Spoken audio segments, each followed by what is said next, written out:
Before we jump into today's episode, if you're digging Ka-Pow, the pop culture podcast, please know that in 2026, our 10th anniversary year, your support truly matters. Join us on Patreon at patreon.com/udownwithkpp. Memberships start at just $1 a month and help us bring you even more KPP. You can also support the show with new Ka-Pow merch on our TeePublic store. Please know we appreciate every bit of support, and on with the episode. You're listening to Ka-Pow, the pop culture podcast. Comics, television, movies, and more. If it impacts fan culture, we have something to say about it. And now, your hosts, Jordan, Cliff, and Seth. Hey there, everybody, and welcome back to Ka-Pow, the pop culture podcast. What a night. My name is Jordan Lowe. I'm Cliff Barnes. Seth.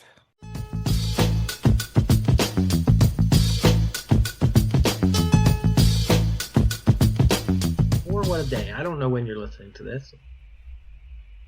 Yeah, we don't know. We're happy you're listening. I don't want to know. There you go. Keep it to yourself. Please. We need boundaries, folks. We need boundaries. Mm-hmm. That shouldn't stop you from interacting with us, contacting us, commenting on our socials, sending an email, whatever you'd like to do. We're open to suggestions, criticisms, compliments, whatever you got. Throw them our way. Yeah. Join the Patreon. Buy a t-shirt. T-shirts, TeePublic. All that. It's good stuff. Show the world you're down with KPP. There might be some cool... Ooh, wear it ironically. Now, come on. Right. If you're not down with it. We've got some 10th anniversary designs, which Cliff has just informed us that's coming up very soon. Our 10th year. Right March. around the corner. Let's say you're an ogre and you want to wear one ironically. That's a great... Or you know an ogre in your life who doesn't know how to use the internet or has no skills. Mm-hmm. I think the ogres are... They've been hibernating. Yeah. I haven't seen... Go in there and throw a hoodie on them. Get them cozy.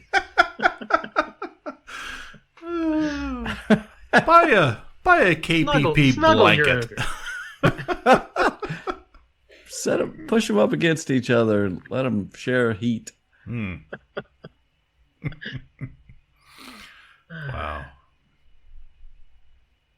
So it's spring. No one even knows what we're talking about. Not a clue. Spring. Not unless they've been here Awakening. for 10 years. So That's true. That's true. Sorry, Jordan. Go ahead.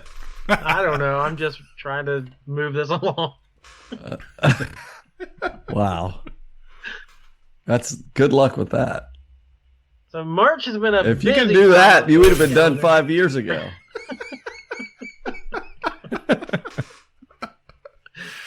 Oh. Decade. Oh. Such a long time to be talking on the internet. Yeah.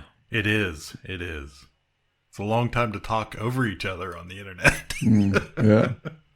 I do sometimes miss the velvet and being able to interrupt each other in person. That was so nice. That's true. It's Yeah, still I was thinking, of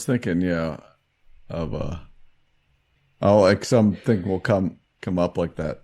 What we were talking about before we started recording that stuff. I was like, man, that was post COVID. We were doing that stuff all on Zoom. It's like, man, it's been a long time since we were doing it. I had to set all that crap up every time.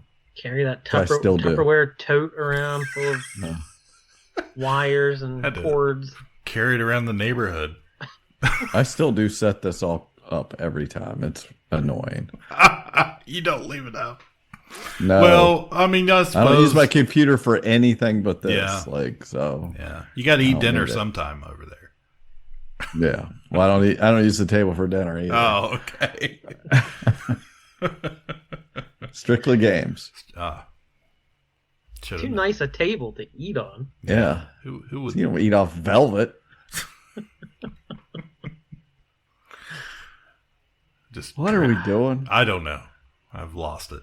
We're talking about springtime. Oh, okay. Anniversaries. 10 years of fun. Speaking of fun. Toy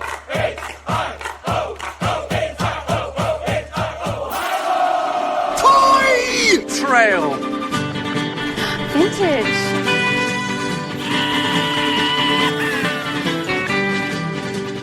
We went places. Speaking of fun. Cliff, the toy trail once again. Where were you off? I know you had like 8 things on your calendar you had to choose from. So which did you decide? Yeah, I did, and like I've only done one of them. But yeah, the toy trail had a new stop this year. Oh, whoa. So yeah, new port to roll into. Just when was that? A couple weeks ago. For the first time ever was the ToyRama Toy, I think, Expo in Canton, Ohio, at the Stark County Fairgrounds. This was put on by some fairly local to us guys. Clifton, that owns Happy Pappy's Action Figure Extravaganza, and the Ohio Toy Nerd, or Ohio Nerd, or his name's Warren, whatever he goes by. I'm not sure exactly, but they got together and decided they were going to do their own show in their backyard, and yeah, I was really excited about it. I seen some of the vendors that were talking about being there, and it was it was a who's who of the vintage Ohio toy scene, I would say, for sure. But the big building, big fair building, lots of space. I think there were like 124 tables or something around there, if I remember right. So quite a few vendors, a lot of familiar faces. If you watch vintage toy stuff on like YouTube channels and things like that.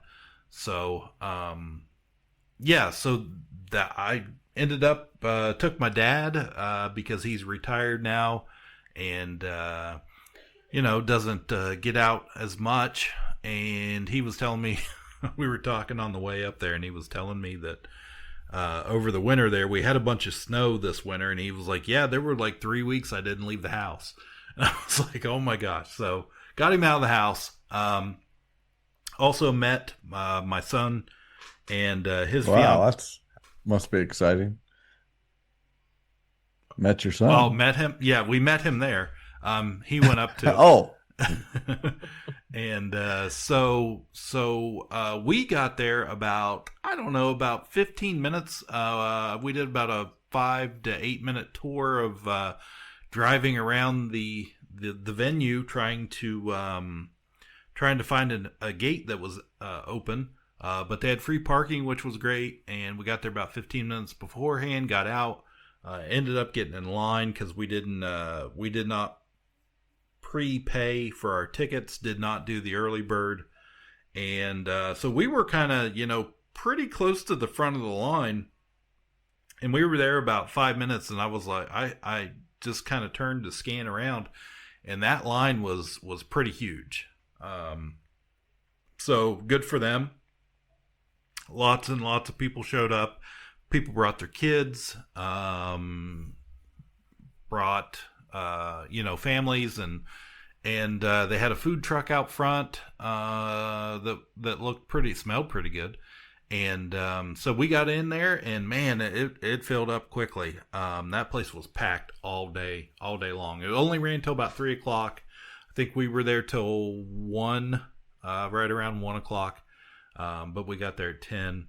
Yeah, and it was super great. Those guys had their booths, the regulars, toy department in Cincinnati, The American Zennial had a booth there. There were just all kinds, but it was mostly vintage. It was a wide variety of stuff, which was really nice. It wasn't super Joe heavy. It wasn't super Marvel heavy. Wasn't all Star Wars. It was a nice little, variety of stuff to choose from. So we did all that. I had a small little haul there.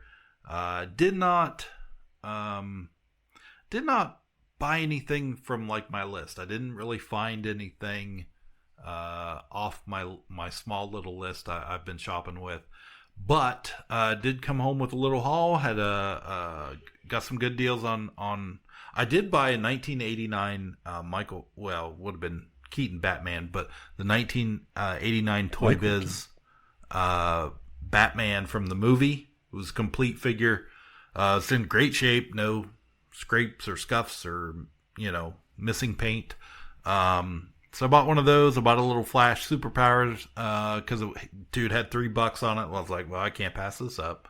One of the modern ones and I didn't have that guy. And then the first thing I picked up at a booth was the new Motu out of the Origins cartoon collection. It was the 2-pack Prince Adam with Cringer, not Battle Cat, but Cringer.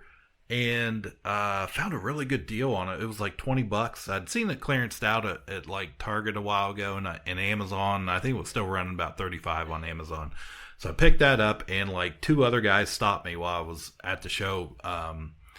Saw me carrying it around and wanted to know, where I picked it up, what booth, did they have any more? They were looking for it, so that made me feel, pretty good about that. That's always nice when somebody $25 and it's yours. Right. When somebody comes up and says, "Man, that's really cool," and yeah, how bad do you want it? I guess so. So yeah, there was that, and I did pick up the new McFarlane Superpowers. I got the little Brainiac ship. What happened with that, actually, I walked into a booth, and I'm not sure which one it was. I don't remember the guy's name, but he was an older fella, and he had I picked up that Brainiac ship. It was in a box. I was like, flipped it over, and I think it said $15 on it. I was like, I don't know, man. I was like, I've seen it cheaper. You got any room on it, that type of thing. And as I'm looking there, and I look over and I see in a box was the McFarlane Bug ship, the Blue Beetle ship, which I have. And it's probably my favorite thing out of the new Superpowers line. But I knew Cooper didn't have it. He's been collecting that stuff. And so I was like, well, as my dad's standing there, and I was like, well, let me call Cooper, because he was in the building, of course. And I was like, I want to see if he's interested in it. And I thought, well, I'll just buy it if I can, if I can package them together, I'll get a better price. And so as I'm on my phone, I hear the guy. My dad's talking to him. The guy's like, he goes, you can have them both for $30. And so I've got Cooper, and I'm telling him, hey, you looking for this? And he's like, yeah, I'll come. I'll be there in a second. I'll come. Let me come and look at it. By that time, my dad had already bought both of them for $30, and he's like, here, so he didn't come home with anything from the show, but we got a little bonus there from him, so that was cool. Then that was pretty much it. Lots of good stuff. I picked up several things I did not buy, but some vintage stuff, but pretty cool show. Lots and lots of people. They say they're going to already announce they're going to do it again next year. So I'm sure it'll be bigger. In the back of the building, they had a yellow Camaro from the Transformers, the Bumblebee Camaro from the Transformers, and it was which was cool. It was not somebody bought a yellow Camaro and put stickers on it. It was actually one of the Chevrolet manufactured for the movie promotion cars, which was cool. Had a mask in it, a Bumblebee mask, and it was nice. And then they somebody else, I don't know, might have been the same person, but they also had a Speed Racer Mach 5 car sitting in the back, and that you could look at and take pictures with. And that was that thing was pretty awesome. I'm not gonna lie. Like the interior was amazing. It just straight out of the cartoon. So lots of people were checking that out and taking pictures and stuff. But yeah, I mean, just talked to a few people. It was nice. It was a good show. I will highly recommend it. Hopefully next year they'll get a few more vendors because they had a lot of vendors, but the turnout was so massive for it. I mean, it was $5 to get in. It was a great first show. That's for sure. I mean, it was better than some of the shows I've seen that have been around for a while. So super, super cool. My dad and I, we stopped by a Fatheads Brewery in Canton for lunch, which was really good. And then I told him we had a little bit of time, so I told him I was going to stop at the Canal Fulton store, like 15 minutes down the road. I've been there once before. It's called Toys That Time Forgot, and it's been there since the 90s. I think the guy's sons run it now. So we stopped there, and it's kind of Big Fun-esque. Like, it's not, you don't feel as claustrophobic, but it's just still a lot of stuff to look at. But it's set up really cool. They also have comics there. They have a giant, I think I showed you guys a couple years ago, but they have a giant file system, wooden file glass windows in the front that you can go through all the comics. They're all, back issues. They don't have anything new. But I did notice they pick up, or they had flyers there. They do participate in Free Comic Book Day. So I thought that was cool. Talked to those guys for a little bit. I don't know if you guys remember me talking about, my dad has this, I think it's Ideal Toys from the 1950s. It's a Roy Rogers Fix-It stagecoach that his isn't complete. He would like for it to be complete. But as we were kind of standing there and I was looking at some stuff behind the counter, and we were talking to the guy, and I just happened to look down, and their one sat complete, no box, but great shape. I was like, "Hey, look, there's your stagecoach." And I was asking. I think he had $100 on it. But my dad, he won't spend any money, so most of the time. So especially on something he mostly has. So he hem-hawed around about that. And funny story, he was the only two things he's ever shown interest in any of these toy shows are that stagecoach, which we had found one in a box one time in Xenia, and the other thing is one time was the lunchbox. You guys remember me telling you about? He found his lunchbox, right. The Voyage. What's that movie? Voyage Under the Sea? Yeah, Fantastic Voyage. No. Or 20,000 Leagues Under the Sea. No. Voyage to the Bottom of the Sea. Voyage to the Bottom of the Sea. Okay. So anyways, as we're there, and I was like, oh, look at all the lunch boxes, because they have like a whole metal collection of old stuff, really cool stuff, like old cartoons. And he goes, they got one of my lunch boxes over there. And the guy behind the counter, he's like, oh, you want to see it? He's like, yeah, sure. And as he's getting it down, he goes, how much do you have on it? And the guy looks at the price tag and he goes, $749.95. And I hear my dad go, 75? I don't know. And the guy goes, no. $749.95. And like, if you could, his eyes were just like starstruck. Like he could not believe that lunchbox was. That is crazy. $750. And the guy's like, well, it's in really good shape. It's got the thermos. And I was just like, I'm laughing to myself. I'm like, you don't know this guy. So anyways, as we left and we're going home, I checked eBay. I was like, I wonder what this thing really sells for, right? And sure enough, like there were some listings and some sold of like $500, $700 on this lunchbox. I don't know what's so special about it, but maybe it's rare. I don't know. But I was like, $750. It's probably not that far off. it's a movie people half remember the title to, so you know people are going to want that.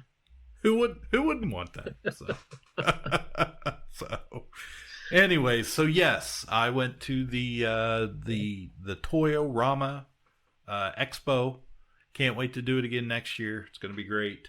I'm sure they'll have a big crowd next year. Well, that very same weekend, we had our local show come back. The Classic Plastics Toy Expo returned to Parkersburg at the Art Center, kind of a fundraiser. They split the proceeds with the Art Center as a fundraiser for them as well. So I ran down there on Sunday to check it out. Saw some familiar faces, some local favorites. Saw Corbin, the mystical intern. He's still around doing his mystical things. A lot of fun stuff. A lot of nostalgic. Not a lot of $700 lunchboxes, but good bargain. A lot of loose out of the box stuff. A lot of stuff. Not a ton of comics, but I did find some good bargains. Found a bunch of What If comics, which everybody loves. Yeah, I read through a few of those, and enjoyed them. It was very nice. It's nice to have something like that local. You don't have to get on the trail and drive too far. You got to get off the Ohio Trail and get on the West Virginia one. So right. Did you go Sunday? Is that when you went? Yeah. Okay. I somehow missed you. I went pretty late Sunday. It was kind of an afterthought, and I was sitting at home, and I was just like, it'd be really stupid of me not to, to travel and go to all these shows around the state, and then the one closest to me, in my hometown, I don't go to. So I went down for a little bit downtown Parkersburg, and just by myself, and I was really glad I did, because I had Columbus Vintage Toys always goes to that show, which I thought, okay, they're at every big show around here. But he had about half a rack of the McFarlane Superpowers on card. So there were several there that I did not have, and I very could have easily, my gut said buy them all, but my bank account said no. So I bought a Jason Todd Robin, which I didn't have, and I bought a Mr. Terrific. Goddamn, Mr. Terrific. Which is actually, I'd never seen that figure in hand before, so that's a pretty cool figure from the movie. So I was pretty excited about that. Got a little deal on those, and picked those up. But yeah, I stopped at the Stan Solo booth and talked with John there for a little bit. I'm in the Stan Solo. I've bought stuff off of him quite a few times. He always has a really good booth. He brings good stuff. But it's custom stuff. Star Wars 3 3/4 inch, and he's the U.S. distributor for Stan Solo. So he's from Parkersburg, and I stopped and talked to him a couple times. And he was showing me some new stuff and some 3D printed stuff he'd been working on. And talked to him. Talked to Rocky Turner, local guy here that does a line of kind of vintage style wrestlers, like WWE stuff. Talked to him a little bit. He was kind of showing me some of his stuff. Friend of the show, Russ, does some work for him. I think on the packaging. So talked to him for a little bit, and stopped and talked to the Columbus guys for a minute before I left. But it was a good show. Like, I'd kind of forgotten. I will admit that I didn't think I was going to see much, and then I was like, yeah, this is a pretty good show. Pretty jam packed. Yeah, for sure. And then it was only a couple weeks after that, Seth and I went up to Cleveland for the Fan Expo, which has been around for a while. I've never been to that show. It's at the Huntington Convention Center. I didn't even know where that was, but it's literally right across the street from Huntington Bank Field where the Browns play. I didn't even know it was the name of the field. Yeah, I didn't. I was like, You wait, didn't there's know the pictures Browns of played at Browns play. Huntington Bank? They had Correct. changed it like a couple years ago. They bought the rights. Yeah. Yeah, I saw on the highway sign there was like a new thing running across the sign, changing the name to Huntington. I was like, oh, this must not have been that long because there's a new sign. But Yeah. yeah, I didn't even know we were at the field. Like we parked by the field. But we were looking the other way, but we're coming back. I was like, "Oh, there's the football field." Literally didn't even look to our right to see the giant football stadium because we were like, "Where are we going?" Follow that guy with the backpack. Yeah, so that's right there on the lake. The Great Lakes Science Center is right there, and apparently the Rock and Roll Hall of Fame is just like a block. Yeah, it's right next to the Science Center. So yeah, that's kind of a neat little downtown area. Would be nice to explore at some point. But we were on kind of a 1 day up and back kind of trip, and we left. It was lucky timing because we left right about 7, and the gas station didn't have any gas apparently. All the pumps had bags over the handles where we tried to stop for gas. So and we went to the top of the hill up there, and they weren't open yet. Wow. The lady, it was like 6:59. The lady was just flipping on the light, so we were able to get some gas, luckily, right when they opened. So we got up there. It was about 9:30 by the time we got in. And they had this thing you had to activate your badge. They gave you a badge with no lanyard. They just handed you a badge. And they're like, scan that QR code to activate it. Like, I don't even know I've never had to do anything like that. I don't even know what that means. But you had to scan it in, type in your email and your cell phone number, and it's just I don't know if it was just to try to get you to register, to download their app. Well, I don't know what it was, but it was some kind of smart badge, and they would scan it like when you went into panels and stuff. So I guess they were kind of they're tracking. Wow, yeah. Yeah, so I guess they would know how many people attended each panel or who was coming and going. I don't know. It was a little beyond my normal take on things, but it was. So if we were late or something, or there was some big long line, it could have been a hassle, but there wasn't that many people yet, and they just let us right in. We got there 9:30. It wasn't supposed to open till 10. They just let everybody in. Really? Yeah, we just walked. No line. Walked straight in. Yeah. So yeah, if I had paid money for a VIP to get in early, I probably wouldn't be happy. But right. Yeah. So yeah, we were there bright and early, and of course it's Sunday morning. No one's there yet. Nobody's at their booth. Their main reason for going was to meet Joe Quesada, a classic artist, editor-in-chief at Marvel for a stretch in the 2000s. His table said he was signing at 11. So we're like, okay, we're an hour and a half early for the main attraction here. So we just kind of meandered around a little bit. I didn't really want to start shopping at that point because I didn't have my game plan ready. It's hard to, I don't want to carry a bunch of books around the rest of the day. So I was like, I don't really want to start shopping, but there's nothing else to do. So yeah, it was just kind of a slow start to the day. But eventually some of the pros showed up. I met Michael Golden, a classic artist. He was. I thought we were going to have a fight. He didn't trust that he'd already signed the shield. It was just like, let me see. You're not allowed to stand until I can see it. I'm telling you, I don't see my squiggle on there. I'm like, dude, you're on there. They're like, I got it right here. You're between this name and this name. And I can't point at it because it's on my back. He's like, fine. Well, I'll take your word for it. It's like, you don't get to sign it twice. With this attitude, you're lucky you got to sign it one time. I'm rethinking my first choice. Right. Yeah, right. Who do you think you are, Brett Breeding? Exactly. Exactly. And then Mike DiCarlo was there, classic Batman inker. So I got both of them on a detective book they both worked on, so that was cool. And Bill Morrison, he's done Simpsons and Futurama comics for Bongo basically since they started.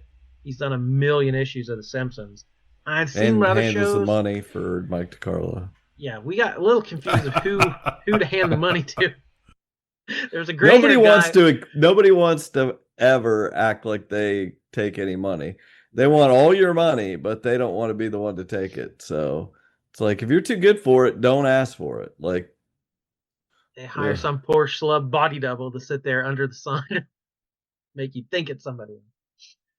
But yeah, so I'd seen him at other shows, but I was just like, I just didn't really have anything good for him to sign. But as some back issue bin I was digging through, I found a one shot from 1993, like one of the original Simpsons comics that he had done. I was like, okay, this is a really cool book. And the sign at his table said $25 signatures or free if personalized. I was like, well, heck yeah, let's do that. So I slide it across the table. He signs it. He's like, you pay him. Like, didn't ask if I wanted it personalized. Didn't do it. Just it's like, okay, this all right, cool. So yeah, I had to pay a little more than I had imagined for him. But then I got a bargain from Scott Hanna. He inks John Romita Jr. has done literally thousands of books in his career. I had gotten that famous Spider-Man in the Rain cover signed by him a couple years ago, and it was $20, which I thought was a little bit crazy a couple years ago. Now that seems to be a little more normal. But I didn't have all my posters at that point. I hadn't quite dove fully into that idea.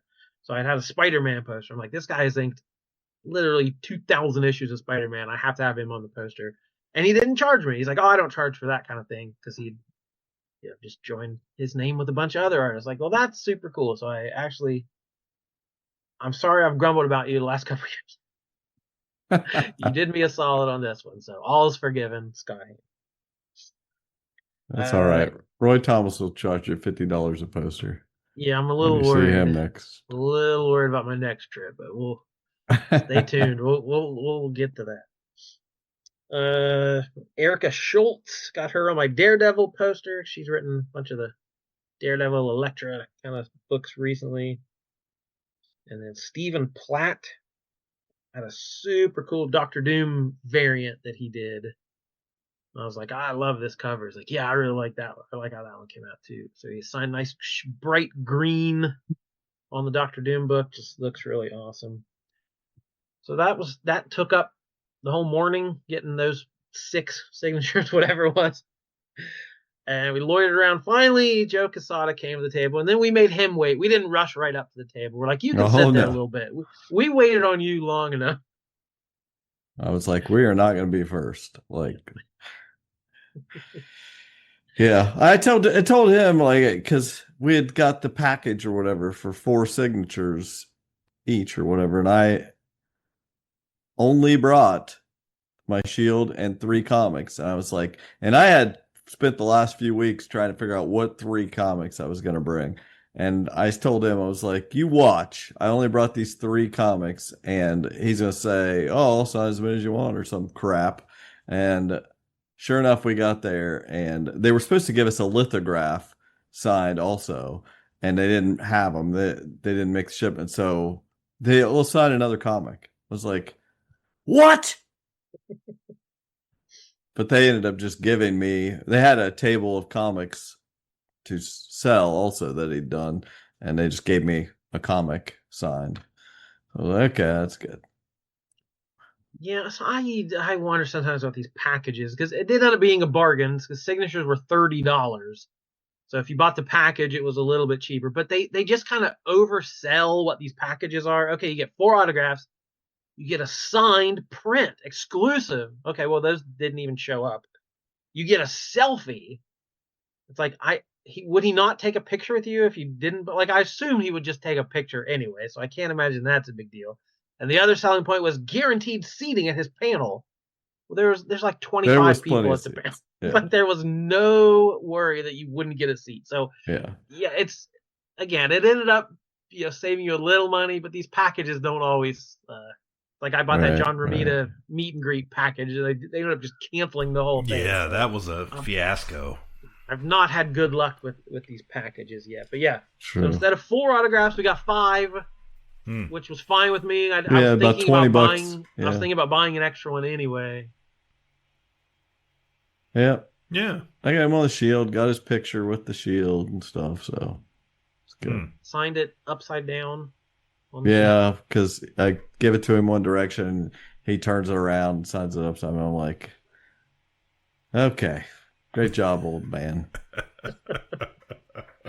But he was nice. I asked him. I said I'd met because I got him to sign a Daredevil issue and that Black Panther World to Come Marvel Knights issue he's doing with Christopher Priest.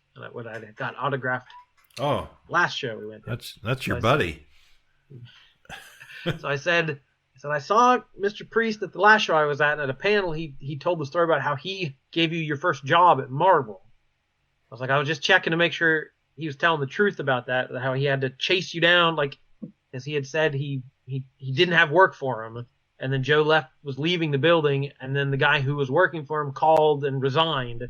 He's like, get that Casada guy back here, and he said literally had to chase him down off the elevators and get him back. And so I just wondered if he was exaggerating. He's like, well, a little bit. He had he didn't have any interior work for him, but he said he gave him a cover to do.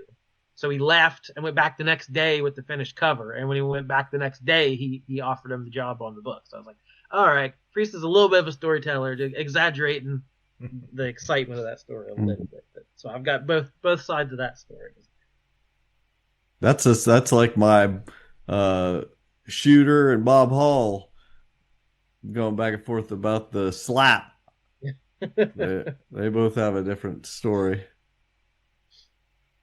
So yeah, if I just walked in the door and got all these autographs, it probably would have taken 10 minutes. But as I said, it took way longer because not everybody was at their table. I just kind of walked back and forth. I don't know what most of these people look like, so I would see people behind the table like we thought that guy was Bill Morrison. It's like, nope, that's all the time. That's how all these cons are. You're like, who the hell? I don't know. This person is them or not. Who do I give the money to? Who do I talk? So I want to like see them sign something first. Like, okay, they're signing stuff. That must be the they need name tags. They've got like the guest badges, but a lot of people wear those. So yeah. But yeah, there were several last minute cancellations. I had 13 people written down to get signatures from, and like within 2 days of the show, 5 of them had canceled, but they weren't high priority. Except I really bummed Kevin Altieri canceled, who was worked on Batman the Animated Series, which the other 3 guys, Stan Berkowitz, Stan Reba, and Alan Burnett, I'd met them in Cincinnati and got those on my animated series poster. And so I thought, if I can add this 4th guy, that'll look really nice right on the poster, but he ended up canceling late. So they had a panel at noon that I was thinking about going to. There's Batman the Animated Series reunion panel. Yeah. But waiting on Casada, I was like, I'd rather go shop. I'd rather go shop a little bit instead of hitting the panels this early. So I skipped that and did some shopping. I was at a booth. Well, I went to a booth and Jordan was in there looking at stuff, and then he left and I was looking at stuff, and the guy came over and was talking to me and getting comment. He saw I was looking for cap stuff, so he was getting out stuff trying to sell me the big ticket things. And then he said he gave me his card, whoever said where he was from, and he's like, "Where are you from?" I was like, "Marietta," and he just gets Asylum Comics. And I was like, "Wow." Jeez. He's like, "Yep, I know that one." He's like, "I used to do his show or whatever." Mm-hmm. And I was like, "Well, he was just standing here a minute ago." But we talked to him later. He found Jordan. We were talking to him. Yes, I went to his booth and he did the same thing. I had my want list laying there. I was flipping through the bins, so I had my paper there with the books I'm looking, and he starts looking over my shoulder. "Oh, you want the volume 1 of that?" And he was running around finding the stuff from my list. I was like, "This is a wish list." Well, yes, a wish list. This is not a have to have list. And he was pulling like $90 books. So like, yeah, we're not doing that today. But yeah, that's Adam from Adam's Action Figures. Oh, nice yeah. to catch up with him. He had a booth. Well, I think he has does part of the Kent State show I went to. I think that's his show. And he also had a booth at ToyRama. So he gets around for sure. Yeah. But he was trying to get talking about wanting you to do another show, and Trying to I said, relaunch. I think the last, I said the last one he did was at the college. He's like, well, I think that was when he wasn't doing vendors, which I know isn't true because I know you there, which is a weird thing to remember, but I know you had vendors there because you bought Captain America Annual 8 at that show. I remember you showing it to me. It's a weird thing to remember, but I was like, no, there was vendors there. I went back to the Lafayette for the there was one after show. that. Yeah. That was only like local, mostly local people. Yeah. And we ran into a local artist, Doc Springer, was up there. He gets to a lot of shows. We were talking to him for a few minutes about all the shows he's been to and all the artists he's rubbed elbows with that have annoyed him, or either cool guys or guys not so cool. Not a ton of comics up there. Lots of anime stuff, a lot of merchandise and stuff, but not a ton of comics. There was a half price booth, was pretty cool, and there was a booth that everything in the boxes was $5. So those are kind of nice to dig through. I struck gold. Yeah, you came home with a lot of Cap comics. Oh my gosh. Yeah, when I found that place, it was, well, first off, I was like, why is this? Jordan walked up and I was looking at these Cap comics. I was like, why is this $20? And he's like, he's not, it's 10. And I had a stack of comics already pulled out, and before I realized I was going to get them half price.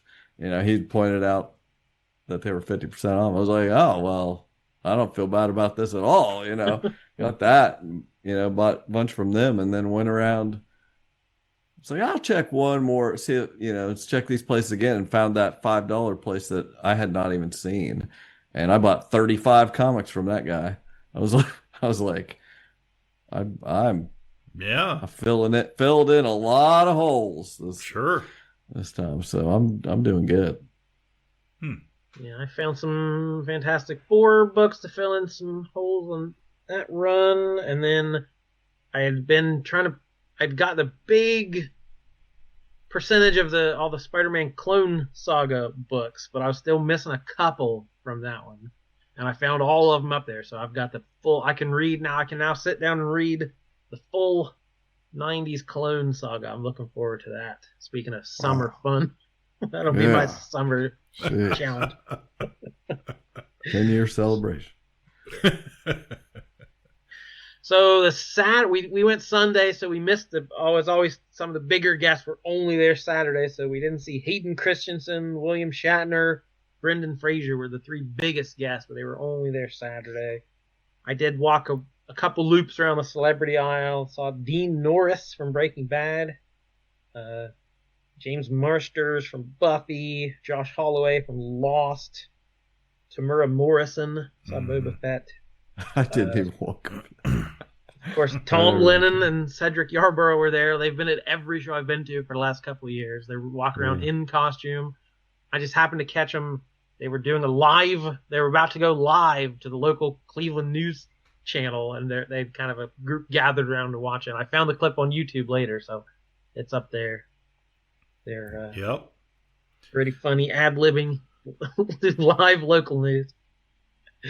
And then again, the whole other half of the building was voice actors, anime, video game people that I might recognize a name here or there, but just so many people I just don't know. So no real celebrity encounters this year. So then I did go 2 panels. 1:30 was the TMNT celebration with a couple of the guys that were in the suits, a couple of guys that did the voices. Francois Chow, who was Shredder in part 2, and Judith Hogue, April from the original.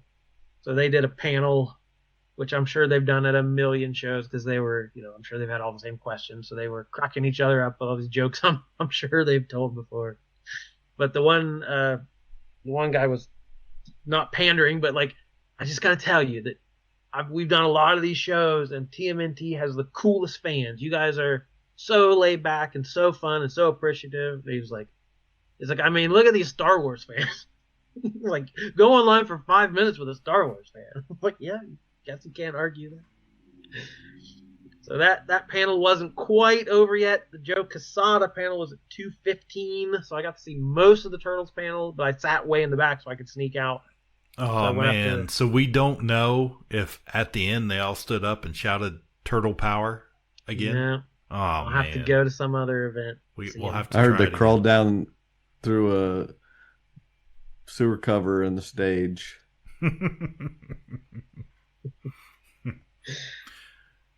So yeah, it was nice that the guest that we were most excited to see also had a panel on that day. So that was how we ended the day. He talked about his earliest days at Valiant, being a colorist at Valiant, going to Marvel for the Marvel Knights relaunch, getting promoted to editor-in-chief. But he spent the majority of the panel talking about Spider-Man, and One More Day, how he split up Peter and Mary Jane, and that's the most infamous thing he was involved with at Marvel. So people always ask him about that. So he was a little bit defensive. Now look at what Peter didn't make the deal with the devil. It was Mary Jane who actually did it because she knew. So yeah, it was a lot of well-rehearsed arguments. But I thought it was entertaining and informative. They only did a couple questions at the end, but it was mostly just a long conversation. But that was about it. That ended around 3. We split right after that. Wanted to get home to see the Oscars that night, so we took it straight home. What was so funny is like you played it totally cool and like, you know, trying to keep me moving. I had no idea that they started at 7. So you probably thought I was like amazingly nonchalant about this and just cutting it down to the minute. And now I'm like, man, I don't even know if Jordan made it home in time. I knew it started at 7, but I thought that meant the red carpet stuff. I didn't know the show started at 7. Yeah, I thought the red carpet would start at 7. And I came in and I was like, I turned it on and it was like 5 to 7 or something. and like, oh, it's acting like it's starting in 5 minutes. I was like, I would have been sweating it the whole way home if I'd known how close I was cutting it. That was crazy. We managed to stop for dinner. We just picked a random place. Freddy's. Well, Jordan, Burger. you can't. Yeah, I go in knowing that I can't get too wild with Jordan. Like he doesn't eat at places from around the world necessarily. His pizzas are all meat. Mm-hmm. I was like, what are we getting? But yeah, we found something called Freddy's something. What was it? Freddy's Steak Burgers. It was basically steak and shake. It felt a lot like steak and shake. Yeah. It was. I was so hungry, honestly, that it was delicious. The fries were nothing to write home about, but it was good. It was fast casual. Fast casual. Yeah. Yes. It was funny after you shared that news clip you were in. I naturally, I was like, well, okay, I'm going to check out, see what it was like. So I search Cleveland Fan Expo 2026 on YouTube. And of course, the very first video that comes up was from J5 Studios, which if you remember, we met them at GalaxyCon and they gave us the little pins because we had watched their video to check out GalaxyCon, see the layout. And that was the first one that popped up. So I was watching him go through all the celebs and stuff. And it was kind of funny because I was like, as I'm watching it, I'm like, he's not supposed to be, videoing in this area. And he's commenting, yeah, I don't think I'm supposed to be showing this, but I'm going to do it until they yell at me. There wasn't a ton of security. There's no bag check whatsoever. I don't even remember seeing much security. They heard about no one yelled at me like Lexington to walk the right way. So. Yeah. It was pretty. They let us in half hour early. Like it was a pretty Cleveland's pretty laid back. Yeah. Well, that's good, I guess. But so yeah, right after dinner, Seth was looking for a Red Bull and ended up with a. Oh wow! I totally forgot about this magical moment. We got to get this on tape. But your magical encounter at the gas station. When we pulled into this gas station, which honestly, I was like, oh, no Red Bull because there's no place to buy one. It's like, just like, I didn't see any place convenient, you know. Yeah, it was all just restaurants. Not I think I saw a gas station to the left, but we were going right to the highway. I was like, I can live. And then out of nowhere appears this BP station, and I was like, wow, it's meant to be. So I pull An over. oasis in the desert. Just literally appeared. Right. We pull in, I go in and grab a Red Bull, and I'm walking through the candy bar aisle back, and I'm looking. There's like a million candy bars, and I was like, I just ate anyway, but I was looking for something small, sweet, and I was just like, I don't need a fucking candy bar anyway. So I heard the lady at the counter. This lady goes, what are you looking for? I was like, oh, nothing. You know, I was just looking, you know, I don't need it anyway. So I walked to the counter, and she's like, have you tried the new Milky Way? And I said, this was the strangest experience.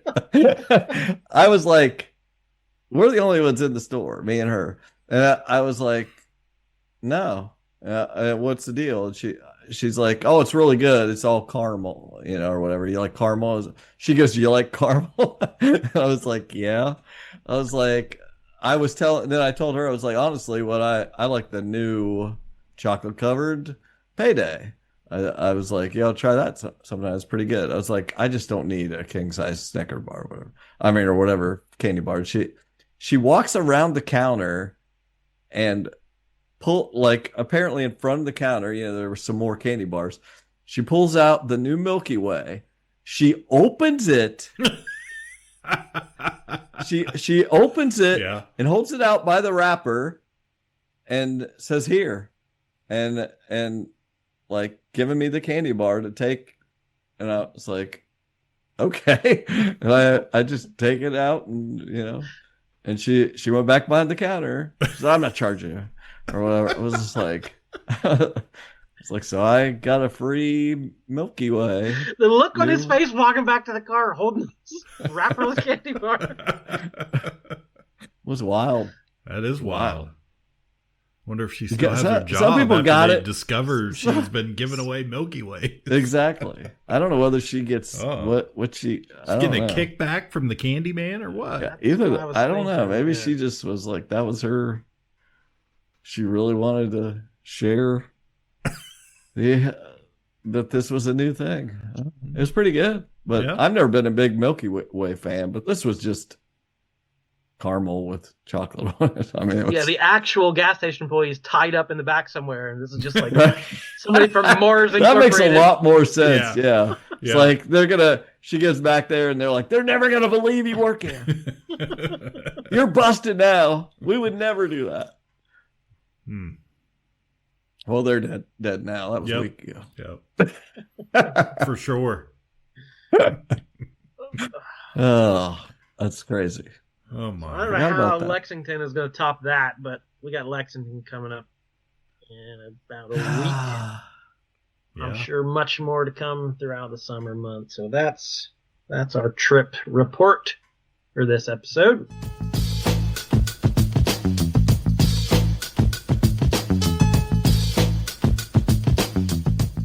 But yeah, we did get home just in time to see the Oscars. My Super Bowl.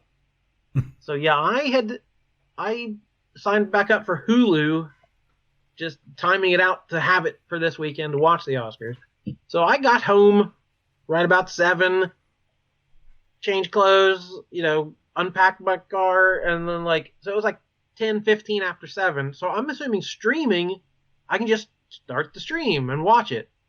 So nope, I could only do it live on Hulu.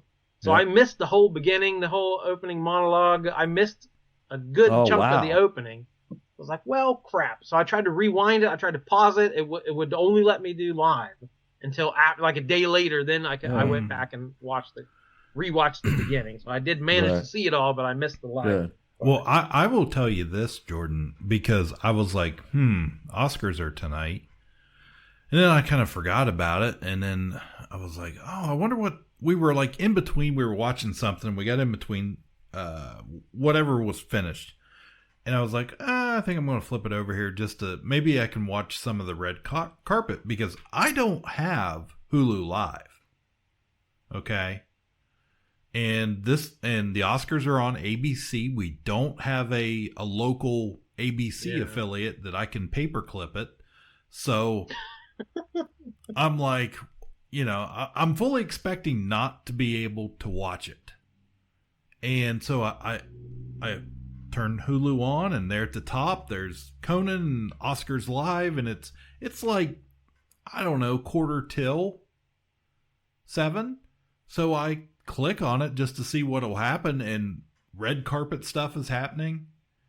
And I watch a few minutes of that, and then they're like, yeah, okay, we're going to switch over or something. The Oscars are starting, and they go to the main broadcast. And I'm like, I'm not going to be able to watch this. I don't have Hulu Live.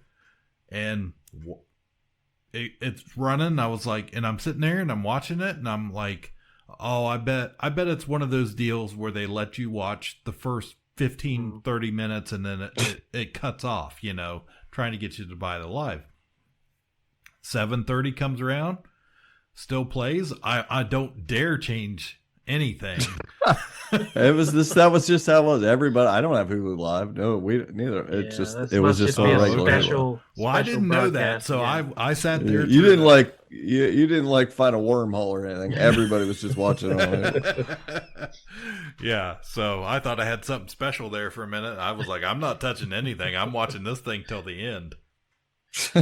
we like award shows. Like Seth said, this is his Super Bowl. This is a big deal. We're still old school like that. We're not hipsters who don't care about this stuff. But I enjoyed it. I thought it was a really good show. Had 17.9 million viewers on ABC and Hulu, but that was down 9% from last year, and was the smallest audience since 2022, which was the year Will Smith slapped Chris Rock, if you need that context. So this is the lowest rated one since then. So I don't know what more they need to do. People just don't care as much anymore. The movie stars aren't enough of a draw. They're going to be on YouTube eventually. It's not even going to be on broadcast network. So whatever. But I thought this was an excellent show. Conan O'Brien is the host. Matt Berry is the announcer. Were just really, really good. It had some really, really good moments. I love the opening. The weapons spoof with Conan and the kids running through all the movies was just so well done. They did a post-credit scene spoofing one battle after another. Good little another silly Conan bit. We had the first tie in more than a decade. Only the sixth one in history. Two live-action shorts, The Singers, and people exchanging saliva. They had to have. It's not. Yeah, I mean it's happened before, but Kumail obviously was told beforehand because he handled it very smoothly. He was smooth. Yeah. We had the first ever award for casting, a brand new category. Cassandra Koulakundis from One Battle After Another won that for the first time ever. The cinematographer for Sinners, Autumn Durald Ka-Pow, became the first woman and the first black person to ever win Best Cinematography. The 98th Oscars. No black person, no woman has ever won that award until her. We had a really in-depth in memoriam segment. I mean, usually that's kind of a quick before the commercial thing where we turn the lights down, but they really, because we've lost so many huge stars this year. Robert Redford, Robin Michelle Reiner, Diane Keaton, Catherine O'Hara, a million other ones. So they really took their time honoring the people we've lost. Of course, they left people out. There's always a kerfuffle. There's no James Van Der Beek. Eric Dane just passed away, so several names got left off. But I thought they did an excellent job. I think that's because they died in 2026. Like they'll be in the next Oscars because it was the 2025 Oscars. Maybe. Yeah, but I thought that Billy Crystal, like his little speech was very cool, and like having the way they did it and the effect of having all the actors come out behind him, and that was pretty cool. I like them having all the movie posters of all Reiner's movies. I was like, that guy had banger after banger. And 2 super cool music performances. We got Golden from K-Pop Demon Hunters, which I'm sure people tuned in for. That was like the biggest pop culture thing of the year. Yep. I meant to mention that on the Pooh Awards. Like, it's like the actual biggest movie of the year. None of us saw or whatever. And then the performance of I Lied to You from Sinners was just super amazing. Super cool. That was so good. They had Miles Canton reprise his role as the blues singer, several cast members from the movie, plus actual musicians Buddy Guy, Brittany Howard, Shabuzi, Raphael Sadiq. So just tons. They even tons threw of a ballet musicians. Dancer out there for Timothy Chalamet. Yeah, that seemed a little on point.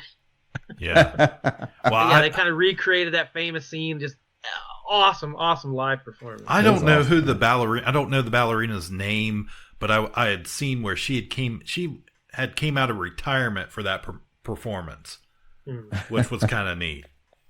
That's funny. This time it's just personal. To shove it in his face. Ballet exactly. Is personal. Yeah. So yeah, I know these shows go 4 hours. I know it's a bunch of indie movies people don't usually see, but I there's still something special about the Oscars to me, and I thought this year was just excellent show. Yep. We got a new meme from Leo, so whatever. That was stupid.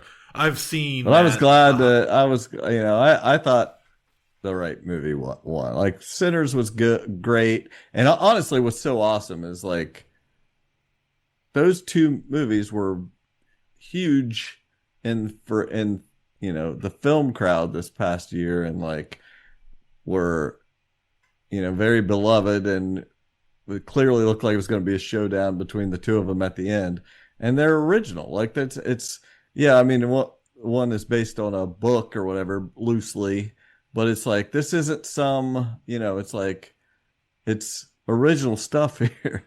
It's like you just don't get that very often, and it was awesome. They both kept winning smaller awards throughout the night, so you didn't quite know who was going to take it in the end. But yes, I got a couple of the winners here. Best international film was Sentimental Value from Norway, which that was kind of a runoff this year. Like there were several big foreign films that were nominated for other things, so like it wasn't a shoo-in who was going to win that for sure.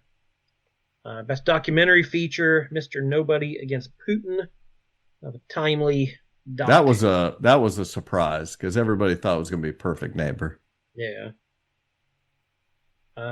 K-Pop Demon Hunters won Best Animated Film and Best Original Song for Golden. Visual effects went to Avatar: Fire and Ash. Best Sound went to F1. It's like Oscar winner, F1. Throw me a freaking bone here. And then Frankenstein won all the rest of the kind of technical awards: makeup and hairstyling, costume design, and production design. And then Best Supporting Actress went to Amy Madigan from Weapons. Kind of a nice, long career. Yeah, given a nice award there. Best Actress went to Jessie Buckley for Hamnet. That was a no-brainer. And then everything else went to the other 2. So Sinners won Cinematography, Original Screenplay, Original Score, and Best Actor for Michael B. Jordan. And then One Battle After Another won everything else: casting, editing, adapted screenplay, Best Director Paul Thomas Anderson, Best Supporting Actor Sean Penn, and Best Picture. That was probably the favorite for the evening, but I wasn't sure, even right down to when the envelope was going to open. I wasn't 100% sure that was going to take Sinners felt like the movie of the year. Sinners and Weapons, honestly, to me, felt like the movies of the year, but Sinners a bit more so. But I like Sinners fine, but I just don't like it as well as One Battle. Like I've rewatched Sinners, and I'm so annoyed by how much time they spent on the being invited into the place. Like Everybody knows this vampire trope. Why are we talking about it? They were still doing it at the Oscars. He tried to get on stage while the music was. It's like 15 minutes of this still movie going over is talking about getting into this freaking place. It's the juke joint. Like, come on, because there's so much that's just amazing in that movie. The ending, focus on that. it's great, but so I enjoyed the other one a little bit more, but I was glad to see them both clean up. I would have loved to. I'm happy that Bugonia got a Best Picture nom. I honestly didn't expect that. So I'm glad I got something. But Jesse Plemons should have been. I liked Michael B. Jordan pointed Jesse Plemons, and I was like, these are Friday Night Lights guys are you could have predicted it, and nobody really would have believed you. These guys are great actors. Someday it's going to be them, and it is. It's crazy. Yeah, that I saw that later, and I had no idea. I'd never watched Friday Night Lights. I was like, I didn't know. Whatever. That's where Jesse Plemons came from, basically, and Michael B. Jordan, of course, was on The Wire and something before that. Yeah, the only kind of negative spot for me was why give Sean Penn an award when he's not going to show up. He doesn't. Yeah, well, care. He gave his Oscar to Zelensky last year, the year before, or something. So this year, he was in Ukraine while the Oscars were going on, and he was on Zelensky's Instagram that night to prove that he was in Ukraine, and the CEO of Ukrainian Railways gave him an honorary Oscar made of scrap iron from a train car that had been bombed by Russia. So Sean Penn is better than us and more globally conscious than us, and doesn't care about silly stuff like this. So he's got a shrapnel train car Oscar instead of his golden. So. Yeah, I would. I think. They made a big mistake and should have given it to any of the other nominees. Honestly, he was good in it. I think they were all pretty even. I'm surprised Jacob Elordi didn't get it. Honestly, as much Frankenstein stuff it was going, and Stellan Skarsgård was good. Benicio del Toro was great. Yeah, he was. That and Delroy Lindo. If they were going to, give him this is his career award or whatever. Come on, he didn't do anything fantabulous, but why give it to a guy who obviously doesn't care when there's a guy that you could really honor for a whole career's worth of excellence? Oh yeah. He would have appreciated that so much, and I'm all about I want them to appreciate it, So I would have much rather seen that. Yeah. Anyway. So award season is over. The Oscars have been awarded. The Pooh Bah Awards have been handed out. So that's it. Yeah. Now we can move on to the 2026 finally. It's already spring of 2026. Yeah, we're going to be picking our summer movie challenge before too long. Oh my gosh. Get into all that. We had did everybody see the Spider-Man trailer? Yeah. Yes. Yeah, I just watched it on the big screen tonight. Also, there's an awful lot going on in that trailer. There is. So I gotta ask. Is he but is he gonna have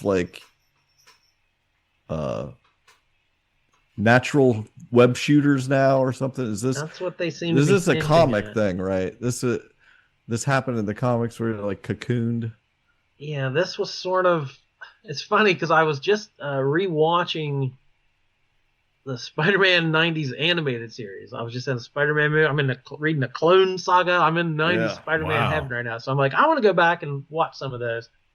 So season 2 was all Neogenic Nightmare, where Peter starts mutating and grows the 6 arms. I was going to say, that's what I remembered was the extra arms. Yeah. He turns into the man spider. So it seemed to be they're hinting that he's got some mutation more to come. So I don't know how faithful they're going to adapt that story, but I'm like everybody else. I think I just want to know who Sadie Sink is playing. a lot of characters. I'm not even sure who the main villain is going to be. They've thrown so many. I can't believe Scorpion, that guy is playing Scorpion. Like, that feels like so many years ago that was rumored. Yeah. Back when they were going to do the Sinister Six or whatever. And like, wow, they're really doing Michael Mando or whatever his name is. Stuck with it, yeah. Yeah, I was like, wow, that's kind of cool. And then I like seeing the hand, and there was some cool stuff. It was very comic booky things, except like Peter's a stalker now. Whatever, that's a little weird. But is Punisher. This a? Because I didn't pay attention. Is this a Universal or a Sony movie, or is this a Disney movie? I don't know. I think we're still Disney. Okay. I mean, I assumed that's what it was, but Spider-Man's always that weird Sony thing, and then they do the shitty Spider-Man movies that aren't Spider-Man movies, so I don't know where those fall in the continuity of it all. I saw a good joke. Somebody said they had to stop using the home thing in the titles because no young people today knows what a new home is. Yeah, for a new home. No hope to ever have a new home. Yeah. Yeah. So yeah, lots of characters. A lot of speculation about more characters being in this movie. Some big stars. That looks good. It looks good. Yeah. It looks. I'm ready. I'm pretty hyped for that one. So I think this summer is going to be hard to predict what's going to make the money, and so we got our work cut out for us. Yeah. Any other movie discussion? I saw Project Hail Mary tonight. I'd read the book. That's Andy Weir. He did The Martian. He wrote The Martian. So this is Ryan Gosling being the Matt Damon type thing, going to space, solving problems. I like the book. It's been getting really good reviews. This movie, everybody's like acts like it's this is better than we thought it was going to be, and all this stuff, and it's good.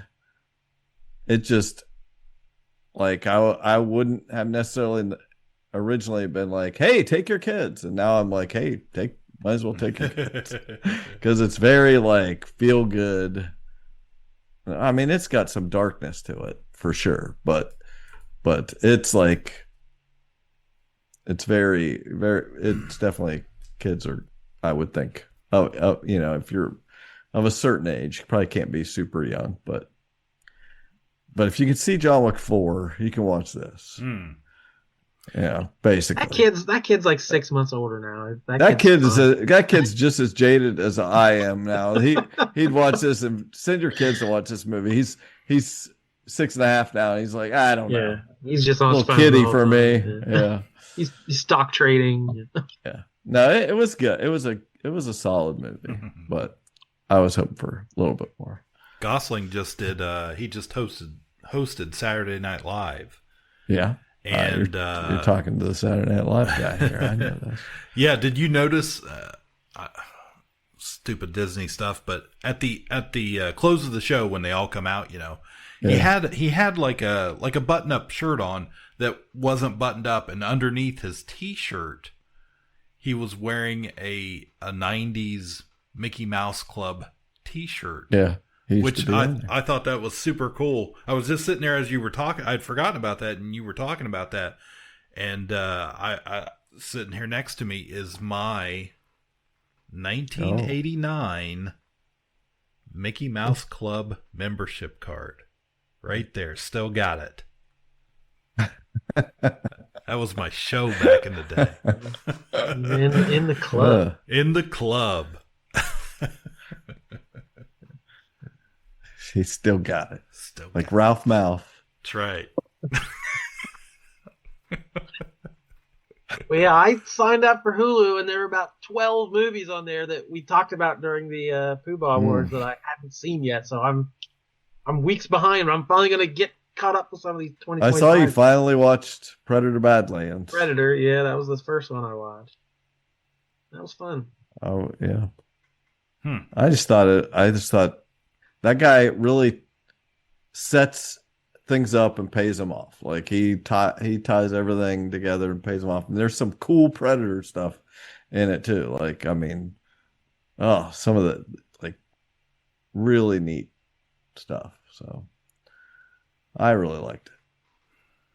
Jordan hated it. He only gave it a 7. I gave it an 8. That means I loved it and he hated it. Yep, that's what that means. I just want to get that right out the open. That's how the ratings work.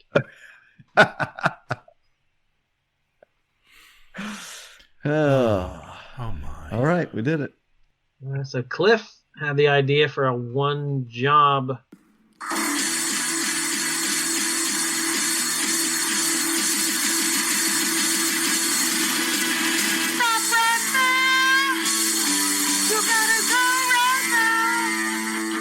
Before we go any further, there's just one job. We say we still need to keep forever. That'll never leave us. It'll make us so happy for the rest of our lives. We'll put it on their headstone. Raise the rest for our time. Pray you love it. Pray you love it forever. Do you need it? Will you never leave it? Will it make you so happy for the rest of your life? If we take one away, that you enjoy what you're worth. You gotta know right now. Before we go any further, we pick one job. The rest say goodbye forever. Yeah. Luminary to discuss the acting world that we have not talked about before. And he's not dead. He has not And passed he's away living. yet. As of this recording, he's still alive. That's right. So tonight, we got to find a one job for Jack Nicholson.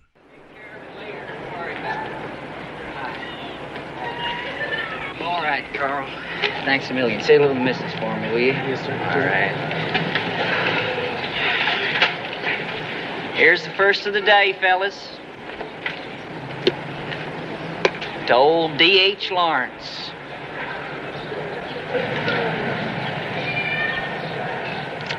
Yeah!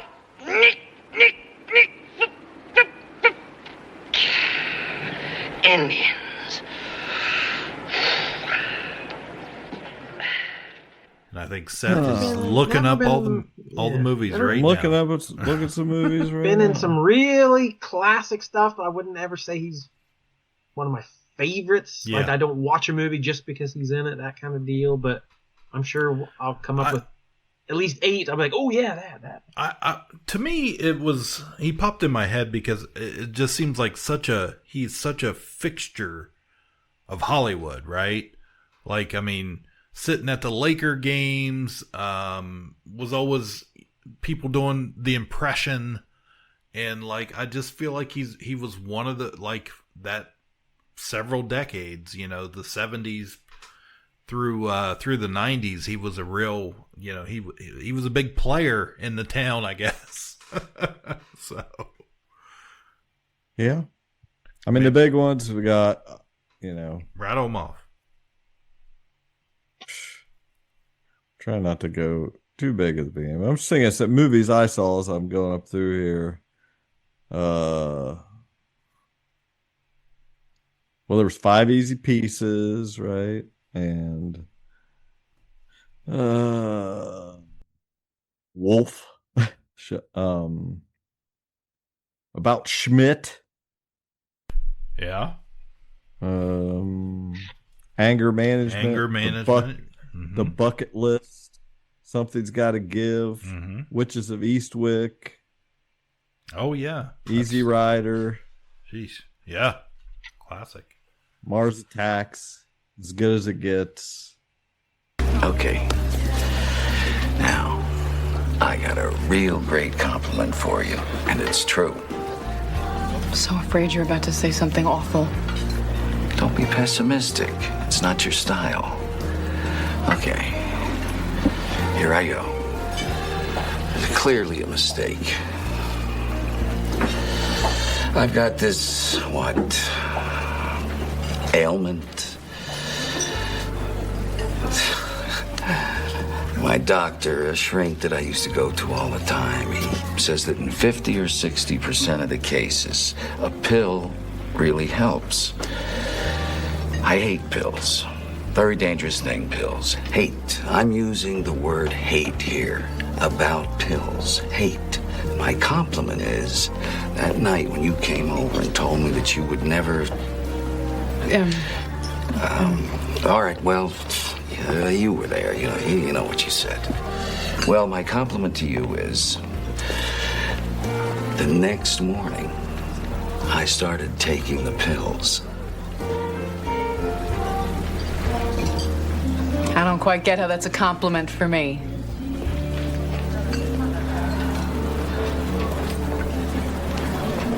You make me want to be a better man. One Flew Over the Cuckoo's Nest, The Departed. Yeah, that's... And then the big four, I think the big four are A Few Good Men, Batman, Chinatown, and The Shining.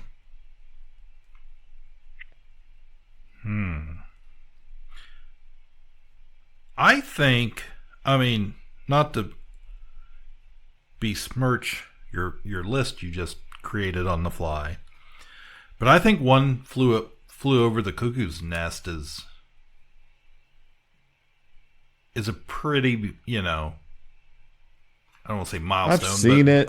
Big seen movie. it. I should probably watch it again. It's huge, but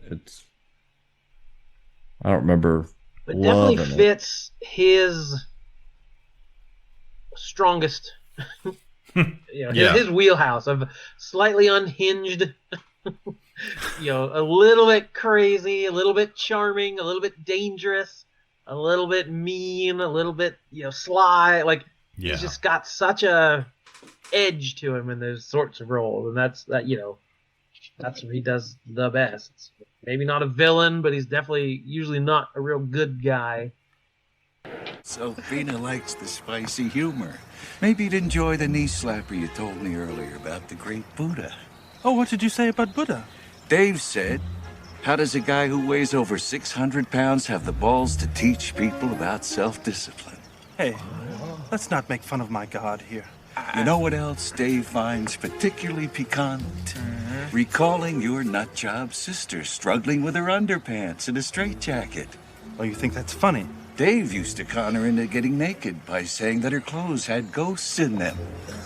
That never happened. Then he'd pull out his winky and tell her it was a strawberry ice cream cone. Is that what you've come here to tell me?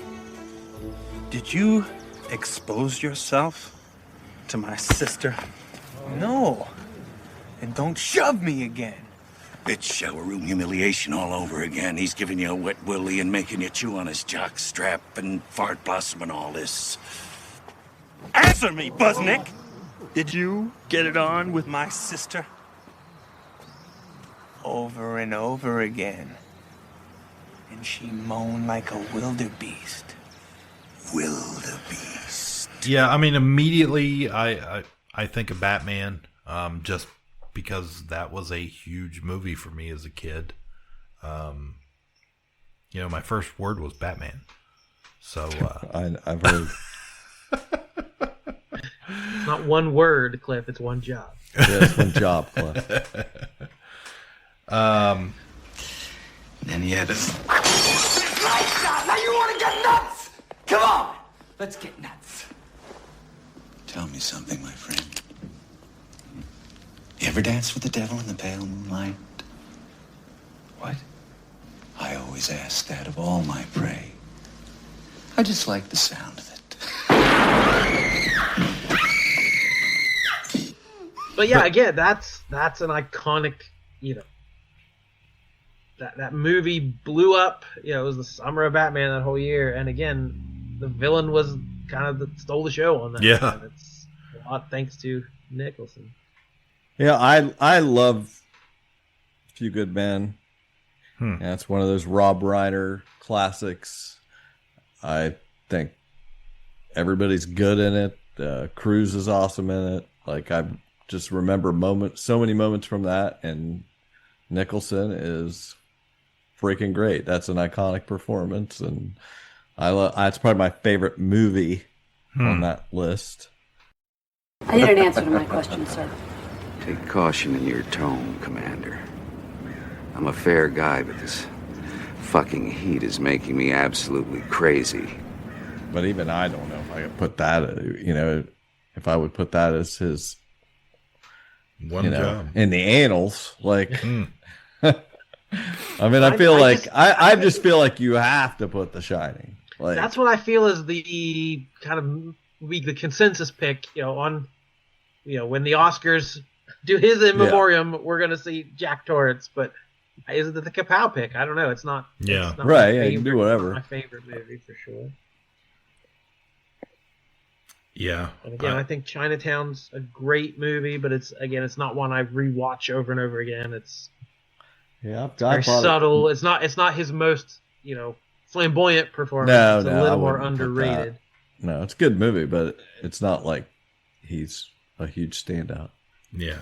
And Easy Rider, he's kind of the third lead in that. I wouldn't put that as his top movie.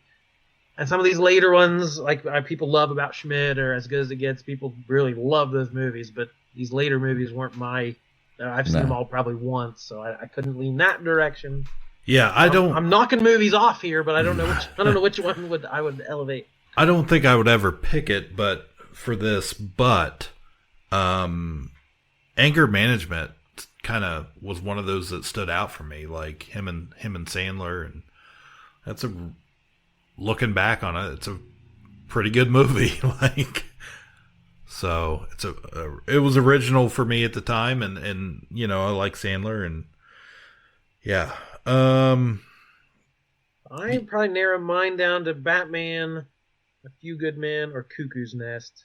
I like Cuckoo. Like, he's fighting the system. He's the odds are against him. He's got all these other inmates. He's trying to lead them to become their best selves. So that's a pretty feel good performance in a dark, kind of dreary movie. He by the end of it, you feel a little bit better about life. So I like that for sure. But again, Batman's kind of that's our wheelhouse. Right. That's too easy to slot in there. Yeah, I like Cuckoo's Nest too. I thought you guys would be all in on The Shining. I understand the argument there of, I think that's what a lot of people think of when they think of him. I think that's when he became megastar in Hollywood. Never occurred to you what would happen to my future if I were to fail to live up to my responsibilities? Has it ever occurred to you? Has it? Stay away from me. Why? I just want to go back to my room. Why? Well, I'm very confused. I just need a chance to think things over. You've had your whole fucking life to think things over. What good's a few minutes more gonna do you now? Stay away from me. Please. Don't hurt me. I'm not gonna hurt you. Stay away from me. Wendy. Stay away. Darling, light of my life. I'm not gonna hurt you. You didn't let me finish my sentence. I said, I'm not gonna hurt you. I'm just gonna bash your brains in. I'm gonna bash them right the fuck in. Stay away from me. Don't hurt me. I'm not gonna hurt you. Stay away from me. Stay away. Please. Stop swinging the bat. Stay away from me. Put the bat down, Wendy. Stop it. Wendy, give me the bat. Please. Stay away. Give me the bat. Stop it. Give me the bat. Stay away. Stop swinging the bat. Please stop. Give me the bat, Wendy. Stay away. Wendy. Stay. Give me the bat. Stay. Give me the bat. Ah, God damn.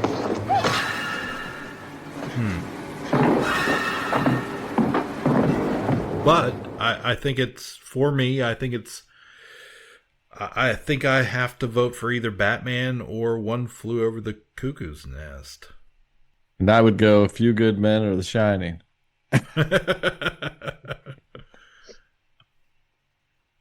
Yeah, I understand The Shining. I don't think I've ever seen A Few Good Men. What is the matter with you? You're like, I don't know what you are. You, Lieutenant Weinberg. I don't like Tom That's Cruise. Crazy. That's and crazy. When did that come out? Like 93, 93 maybe. Yeah, I'm in like high school. 92. Okay, junior high. Yeah, I would have had no interest in that movie. Right, but it wasn't like you were in junior high till today. Well, kinda. My brothers and I have always joked about that scene where he's on the stand and just chewing glass and just like, ugh. And Kevin Pollak is sitting there as like, the other lawyer.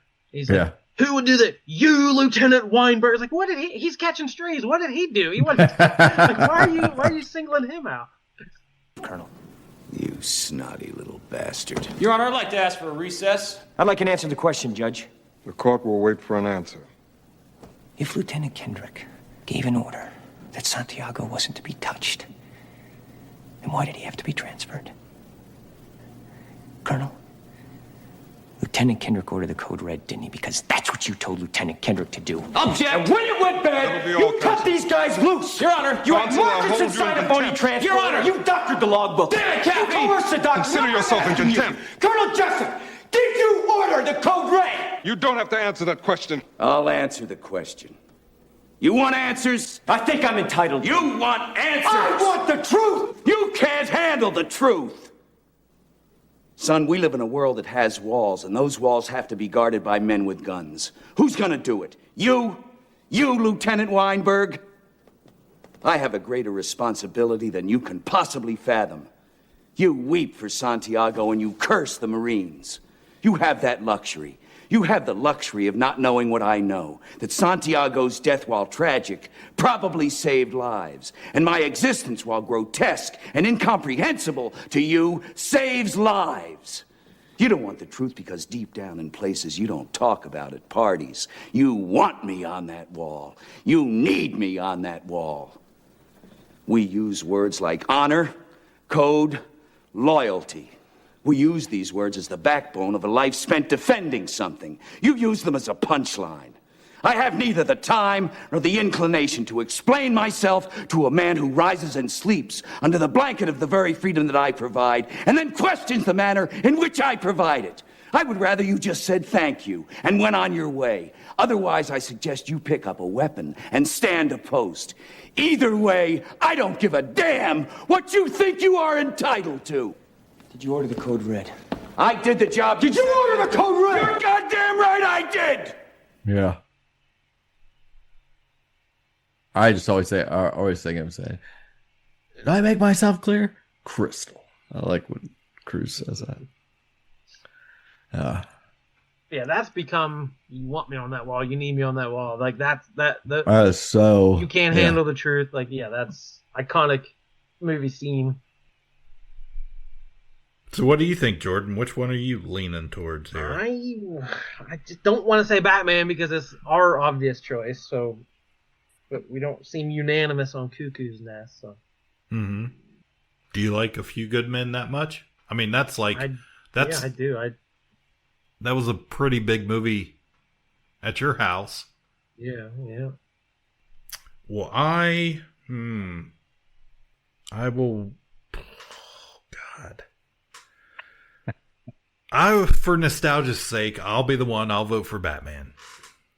I'll vote for A Few Good Men. And I'll vote for Cuckoo's Nest.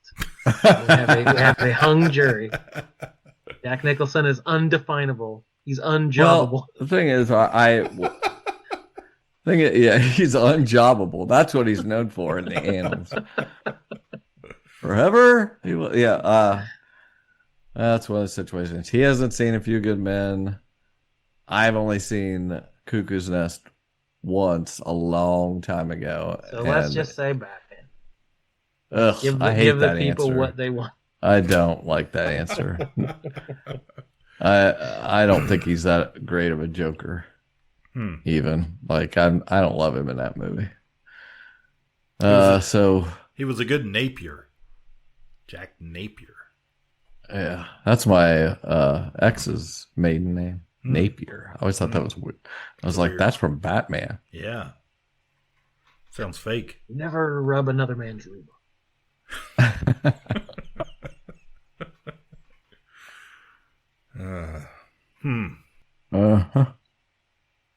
Stumped. Wow, it's a great one, Cliff. Yeah, I'm so glad we put it at the end of the episode. I am too. We don't even have to do this. We can just walk away. Woo! Lordy. I mean, yeah, The Shining is... Yeah, we could all just suck it up and just put The Shining. Say The Shining. Just say The Shining. Yeah. I could live with it. I can live with that answer. That was my In the annals of compromised answers. Never before have we picked one that nobody picked. It's amazing. Let's all be slightly underwhelmed. I feel like that's the way it should be for Jack Nicholson. Like, come on. Slightly The Shining. Here's Johnny.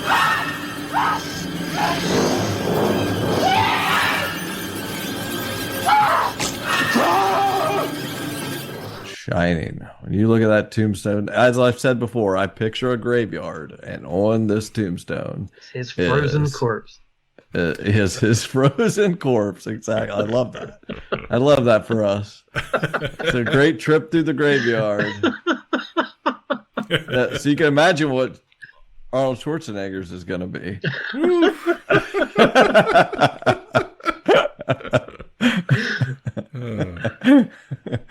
We'll put them right next to each other. Well, there you have it, folks. That was well thought out, well executed. Cliff will add that into something magical. Okay. And another one in the books. Another another episode of Ka-Pow the Pop Culture. Now, I'm going to say this here at the end here. This is a tease here that's going to blow one of our listeners' minds. That the next episode is probably going to be a little 5 or 10 minute teaser, and it's going to star the original Jesse Starcher. He doesn't even know it yet. He's finding out right along with the rest of you. At 1.5 speed. So get ready. He's in. He just had to rewind it and make sure he heard it correctly. He's like, what? What? That's right, Jesse. You're starring in the next Tag episode. him in. He's been standing outside the ropes. We just got to tag him in. It's going to blow your mind. We haven't recorded it yet, by the way. You have not recorded it yet. What a way to celebrate 10 years by just going off the rails without a safety net. Unjobbable. Promising things we can't deliver. We've been doing it for a decade. No stopping now. Thank you for listening, everybody. We'll be back shortly with something. Yeah. Till then, my name's Jordan Lowe. Cliff Barnes. We still got it. Seth. Bye forever. Thanks for listening to Ka-Pow, the Pop Culture Podcast. The best way to support the show is by joining our Patreon at patreon.com/YouDownWithKPP. Catch every episode on Apple Podcasts, Spotify, Podbean, or wherever you listen, and check us out online. Stay connected with us on YouTube and TikTok for extra content, or send us an email anytime at kapowthepopculturepodcast@gmail.com. All sounds, clips, and media played are the property of their copyright holders. All original content is the property of Ka-Pow, the Pop Cultured Podcast. We'll be back soon with more fun, more laughs, and more pop culture. But until then, ask everybody you know. You down with KPP?